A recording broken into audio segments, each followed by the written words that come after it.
Hello everyone, कैसे आप सब बढ़िया। चलिए आज चालू कर रहे हैं रे ऑप्टिक्स का नेक्स्ट पार्ट में अपन पढ़ने वाले हैं। आज ग्लास स्लैब के बारे में पढ़ेंगे। किसके बारे में पढ़ेंगे?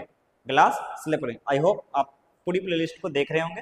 अगर प्लेलिस्ट को देख रहे हैं तो वेल एंड गुड, नहीं तो प्लेलिस्ट को चेक कीजिए और पूरी कंप्लीट वीडियो देखिए ताकि कॉन्सेप्ट क्लियरिटी अच्छे से हो पाएगी।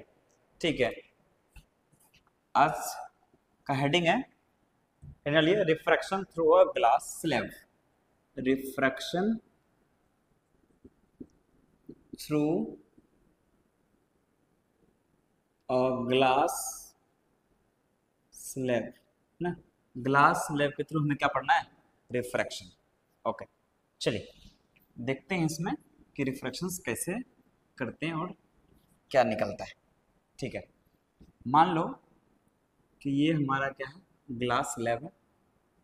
ये हमारा क्या चीज़ है? Glass slab. इसकी थिकनेस टी ले लेता हूँ। क्या लेता हूँ? टी। तो यहाँ से कोई लाइटर इस तरीके से आया तो यहाँ पे क्या होगा? एक नॉर्मल आएगा। ठीक है सर, एक नॉर्मल आया और नॉर्मल, अब ये रिफ्रैक्टिव इंडेक्स म्यू कुछ नहीं है तो 1 है। इसका रिफ्रैक्टिव इंडेक्स कुछ मान लेते हैं, म्यू मान लेते हैं। इसका म्यू 1 मान लेते हैं। ठीक है, ओके। इसका म्यू इक्वल्स टू कितना मान लिया? म्यू के बराबर। म्यू ऑफ ग्लास किसके बराबर है? म्यू के बराबर। ठीक है, अब बेंड होगा तो टुवर्ड्स द नॉर्मल, ये टुवर्ड्स द नॉर्मल चला गया। ठीक, उसके बाद यहाँ पे एक नॉर्मल आया और उसके बाद फिर बेंड होकर इसे चला गया। ठीक, ये इस तरीके का रिफ्रैक्शन होगा। हमने अपनी नॉलेज लगा लिया। कैसे? इंसिडेंट रे आया एंगल आई में और एंगल गया किस पे? ध्यान दो, ये एंगल आर। आप अगर ध्यान से देखो तो ये दोनों लाइन कैसा है? पैरेलल है। अगर ये दोनों लाइन पैरेलल है तो ये वाला भी एंगल कितना हो गया? आर। कितनी हो गई? आर। ये आई, ये आर, ये आर। अच्छा, ये वाला लाइन जो बाहर की तरफ निकल रही है इसको बोलते हैं इमरजेंट रे। क्या बोलते हैं? Emergent ray. इस पॉइंट को मैं ए बोल देता हूँ और इस पॉइंट को मैं बी बोल देता हूँ। अगर तुम ध्यान से देखो तो ये पता पड़ेगा कि ये लाइन ऐसे जा रही है, यानी कि ये लाइन अगर ऐसे ध्यान दो, ये ऐसे डी है, ये पैरेलल शिफ्टिंग हुआ है। इसी को आगे चल के पढ़ेंगे, क्या चीज? Lateral shifting. क्या पढ़ा जाएगा? Lateral shifting. चलो, अब मैं ए पॉइंट माना, इस पॉइंट को बी माना, तो apply Snell's law at point A. देखो, apply Snell's law at A. A point पे मैं स्नेल्स लॉ लगा रहा हूं। देखो क्या होता है sir, mu 1 sine I is equals to mu 2 sine r, यही होता है। हाँ बिल्कुल यही होता है। ठीक है, म्यू 1 मतलब इंसिडेंट रे वाला है, मीडियम ये वाला है। कितना वैल्यू? 1। इसको value 1 into sine I is equals to mu 2 कितना? म्यू 2 ऑफ ग्लास, यानी कितना है? म्यू के बराबर या म्यू इंटू साइन आर। ठीक, यानी कि मेरा आया sine I is equals to कितना? म्यू इंटू साइन आर के बराबर। ओके, एक इक्वेशन मैंने इसको मान लेता हूँ और रख लेता हूँ। ओके, ठीक है। अब मैं बताऊं, मैं बी पॉइंट पे अगर मैं स्नेल्स लॉ लगाऊं, ये एंगल आर है तो ये एंगल आर है। Apply Snell's law at point B. B point पे स्नेल्स लॉ लगा। ठीक, तो ये भी हो जाएगा mu 1 sine I is equals to mu 2 sine r. बिल्कुल सही।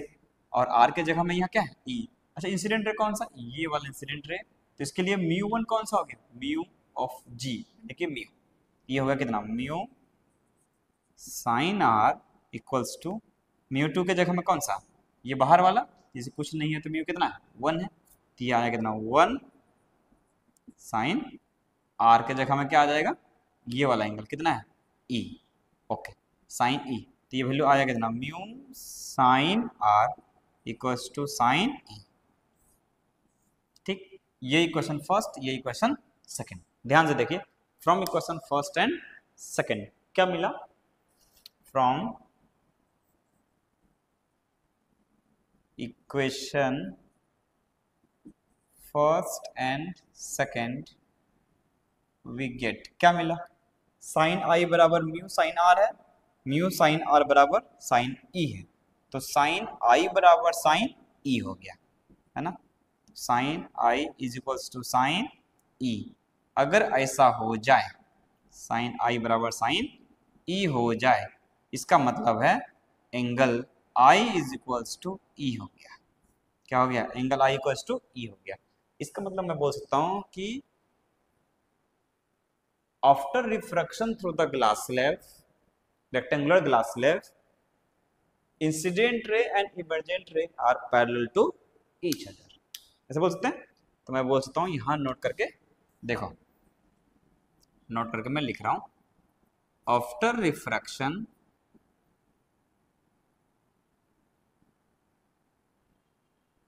Through glass slab,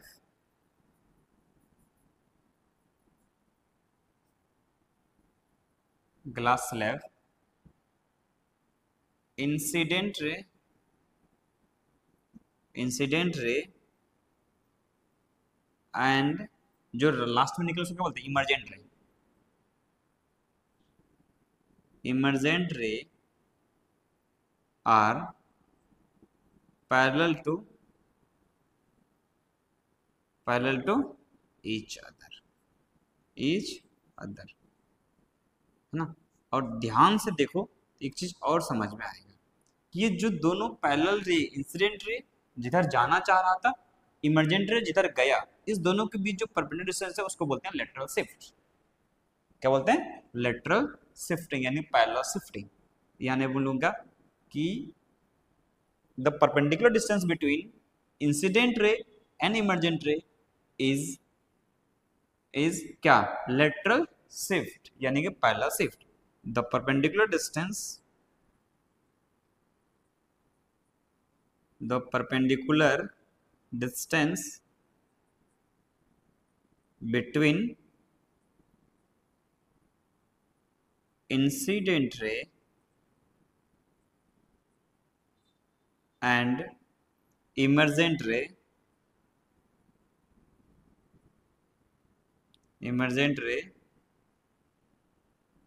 is called parallel shifting, parallel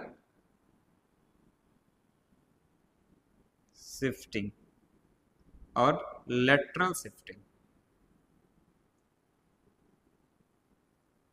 normal shifting हम पहले पढ़ चुके हैं, ये कौन सा है? Lateral shifting. ठीक है, ये हमें समझ में आ गया। ठीक है, अब इसी में करेंगे कि अपरेंट शिफ्ट, यानी कि normal shift when object is seen normally through the slab. अगर स्लैब से नॉर्मली देखा जाए तो उसमें नॉर्मल शिफ्ट कितना होगा? हेडिंग डालें, नॉर्मल शिफ्ट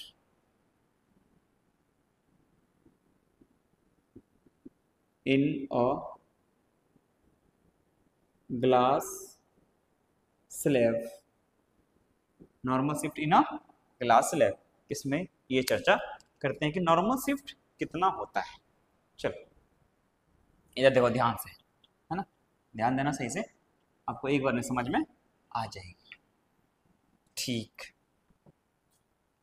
ओके, मान लो ये हमारा क्या चीज है? ये हमारा ग्लास स्लैब है, ऐसा टी डिस्टेंस का ग्लास स्लैब, ये डिस्टेंस है टी।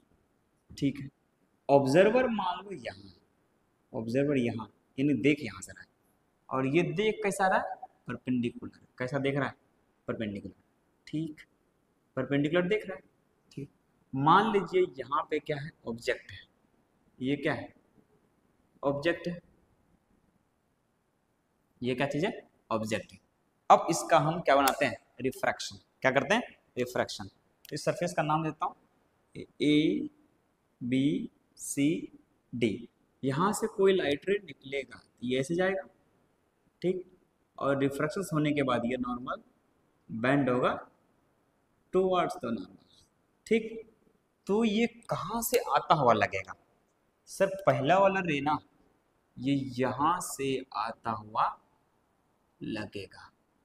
ठीक, आफ्टर फर्स्ट रिफ्रैक्शन ये इमेज यहाँ बनाएगा, ये आया फर्स्ट इमेज, है ना। यानी कि अगर मैं यहां से देखूंगा आफ्टर फर्स्ट रिफ्रेक्शन, ये वाला डिस्टेंस सपोज मान लो यहाँ से यहाँ तक डी है, कितना है, डी है, ओके, है ना। अगर और यहाँ से यहाँ तक दूरी मान लो ये एक्स दूरी है, क्या दूरी है, एक्स दूरी, ये एक्स दूरी है, यहाँ से यहाँ तक कितना है, डी है, ठीक। अब फर्स्ट रिफ्लेक्शन होने के बाद फिर ये कहाँ जाएगा सर, फिर ये इसके पैरेलल हो जाएगा, क्यों, ग्लास स्लैब, हाँ।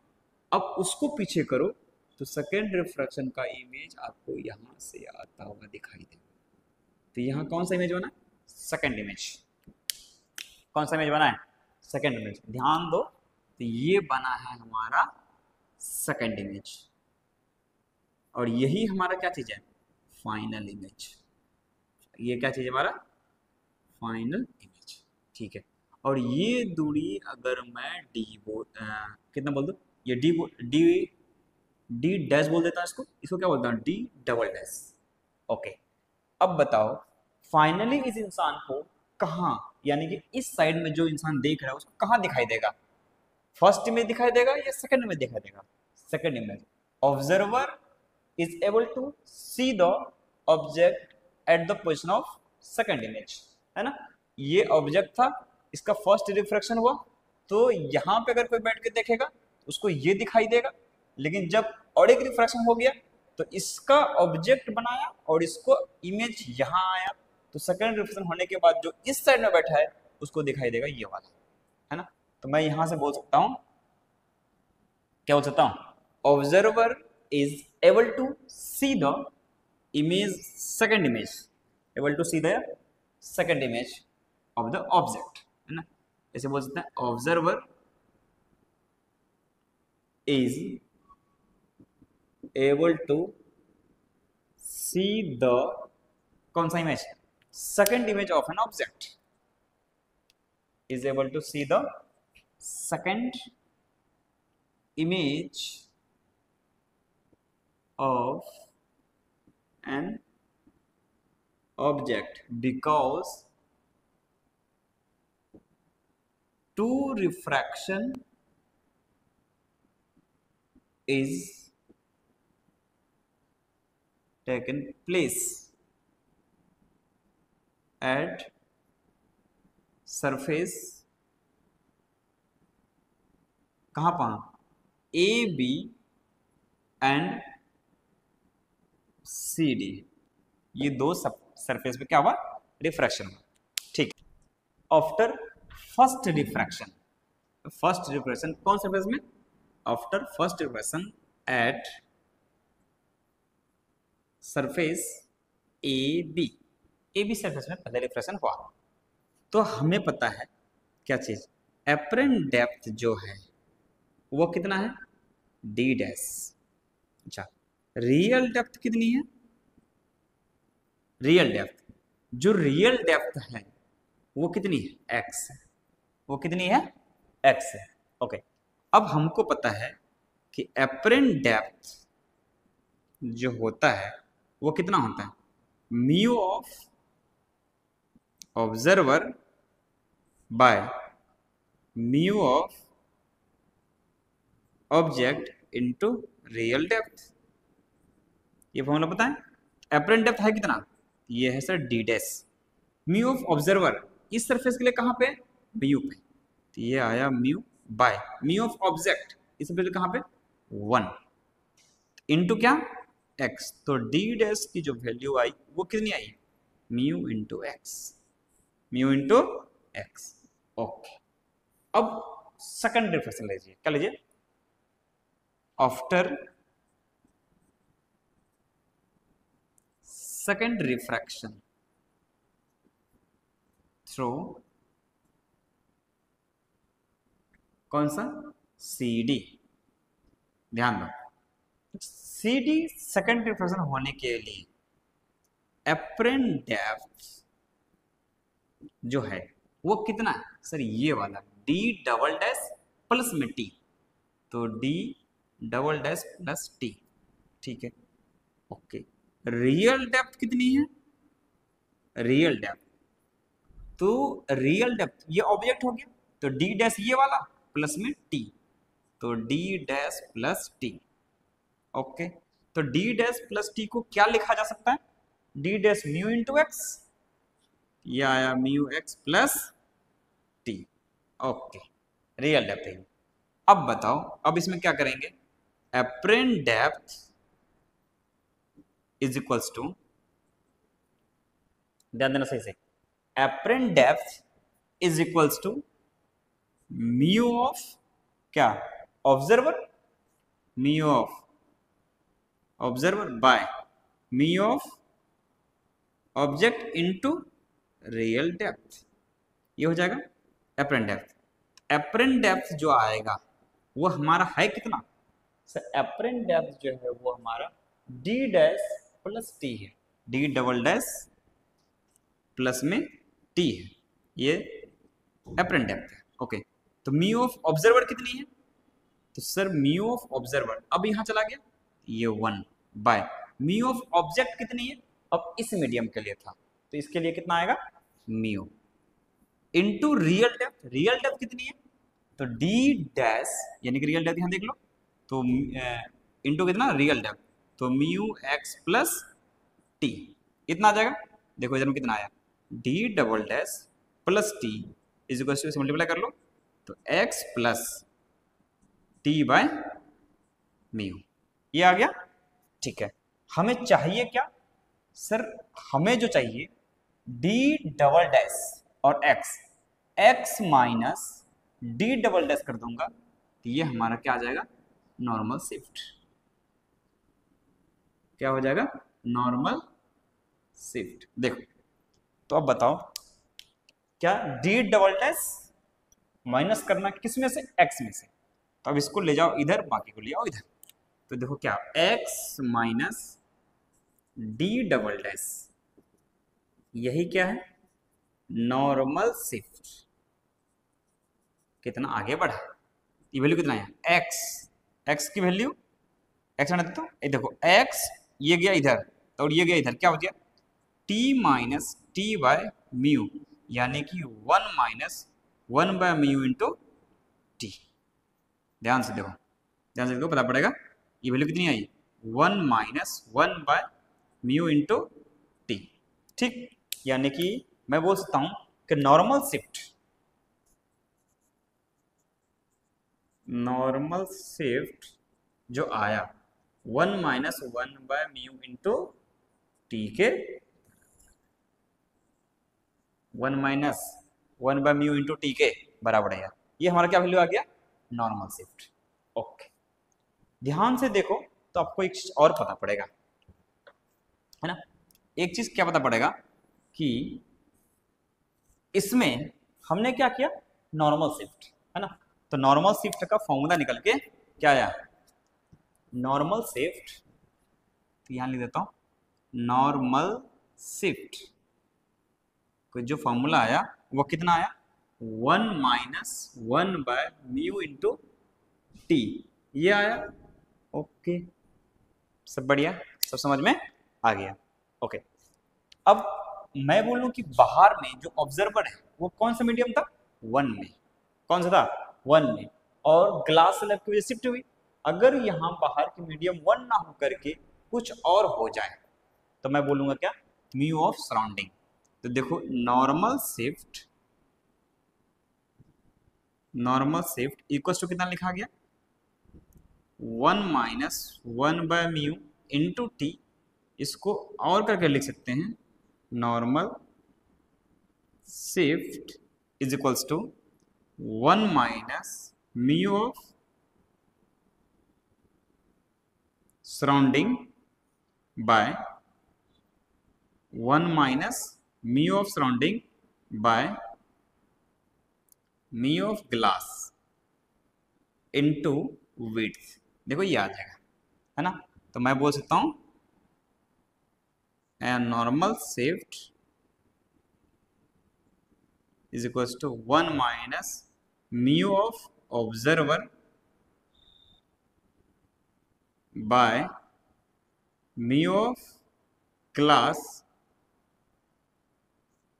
इनटू टी, ये भी फॉर्मूला हम बोल सकते हैं।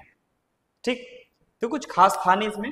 इसमें क्या था, पहला कॉन्सेप्ट ये बताया, diffraction through glass, glass slab, Snell's law लगाया, एंगल आई बराबर ई हो गया, इसका मतलब इंसिडेंट है पैरेलल क्या हो गया, पैरेलल हो गया। अब बताओ कि ऑब्जेक्ट है यहाँ देखने वाला, यहाँ है ऑब्जर्वर, ऑब्जर्वर कहाँ है, यहाँ पे, ये है हमारा ऑब्जर्वर, ऑब्जर्वर यहाँ है और ऑब्जेक्ट हमारा यहाँ था, बीच में कौन था, ग्लास। ग्लास ने उसको रियल पोजीशन पे दिखाया नहीं, उसको अलग पोजीशन पे दिखाया, यानी कि नॉर्मली उसको आगे पीछे किया है। नॉर्मली अगर आगे पीछे किया है उसको बोलते हैं नॉर्मल शिफ्ट। और नॉर्मल शिफ्ट जो आया है, यहाँ पे ऑब्जेक्ट रियल में था, लेकिन फाइनली इस साइड में जो ऑब्जर्वर है उसको यहाँ पे दिखाई दिया, यानी कि यहाँ से यहाँ तक कितना है, एक्स है, तो यहाँ से यहाँ तक कितना, डी डबल डैश है, तो शिफ्ट कितना हुआ, डी डबल डैश और एक्स का डिफरेंस, यानी कि X minus D double dash, और X minus D double dash की वैल्यू कितनी आई, 1 minus 1 by mu into T के बराबर। टी हमारा क्या है, width of a glass slab, यानी कि नॉर्मल शिफ्ट इक्वल्स टू, ये वाला फॉर्मूला हम याद रखेंगे जो हमारे बहुत ज्यादा काम के आने वाले हैं, है ना। तो normal shift is nothing, it is the shifted normally by the glass slab, that is equals to 1 minus mu of observer by में mu of glass into bracket close into t मतलब width of a glass slab। आपको पूरी समझ में आई होगी, physics की field अच्छी लग रही होगी। अगर वीडियो अच्छी लग रही है तो अपने दोस्तों के बीच में जरूर फैलाएं, और फिर मिलते हैं नेक्स्ट एपिसोड में। तब तक जोश और जुनून बनाए रखें, पढ़ाई साथ लगे रहें। धन्यवाद।